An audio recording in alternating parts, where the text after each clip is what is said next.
11:30 at night. That's the scoop from the Weather Center. Let's send it over to Mike. All right. Well, thanks, Kim. President-elect Obama could end up picking some of his biggest political rivals for key cabinet posts. Our next two guests are also out to bridge the gap between adversaries. Kathy Ruth Douquet is an Obama advisor and former Clinton aide. Frank Scheaffer is an author and was a founder of the Christian Right. Their new book is called How Free People Move Mountains, a male Christian conservative and a female Jewish liberal on a quest for common purpose and meaning. Now, let me ask you about fights between the two of you. Did you fight over that title? Because that's the longest title I've ever seen in the history of mankind. The scratch marks are all healed, you know, these.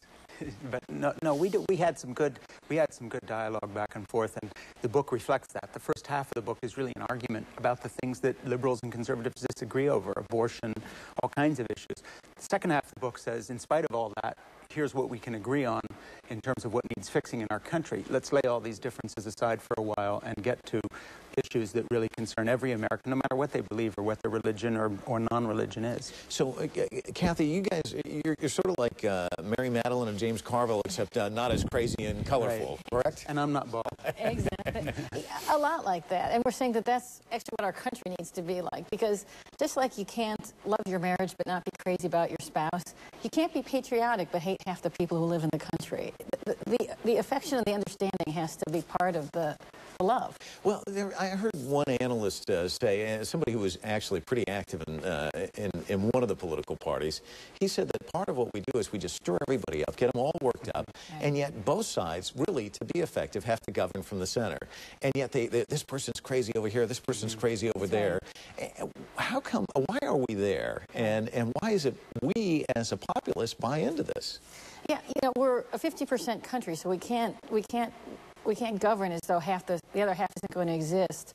But I think Frank and I have talked in our last book and in this one about how we've gotten more and more focused on what we want and what we want to buy as a country. And that doesn't help us build bridges and work together to be the kind of country that a self-governing country is. That is, the people who move together, who have to work together to move those mountains. Yeah, I mean, in the book, we talk about the fact that we've moved from being a country that saw itself as idealistic to one where we interpret freedom just as consumerism, the right to choose your next product. You drive an SUV, I drive something else. We can both choose these things. You go to one kind of store, I go to another. We want to own stuff.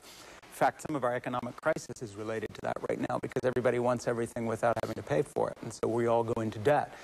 And so really what How Free People Move Mountains is about is two people getting together who would seem to be opposites and are in lots of ways, but basically to outline what the real issues are that should confront all of us: our environment, our economy, military defense.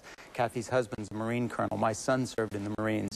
We come from opposite political spectrum, but we got together writing a book called AWOL about who serves in the military and who doesn't. It got us thinking about the fact, look, you know, if a Jew from an atheistic background and a Christian from a religious right background can get together and both support the Marines in their lives, why can't other Americans get together and support the country in the same way, have an overarching common purpose?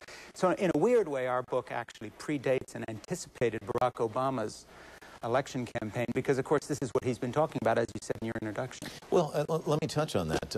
Is that what this referendum on change is? You just think an enormous frustration, a wave of that across the country where people are just fed up and they want everybody back here to work together and get things done? Yeah, I think the old American dream of doing better, doing financially better, expired, and now it's a bankrupt dream, and people aren't getting fulfilled by it, and they're looking for something more and something better. Barack Obama and John McCain, frankly, both were calling for service to something greater than self.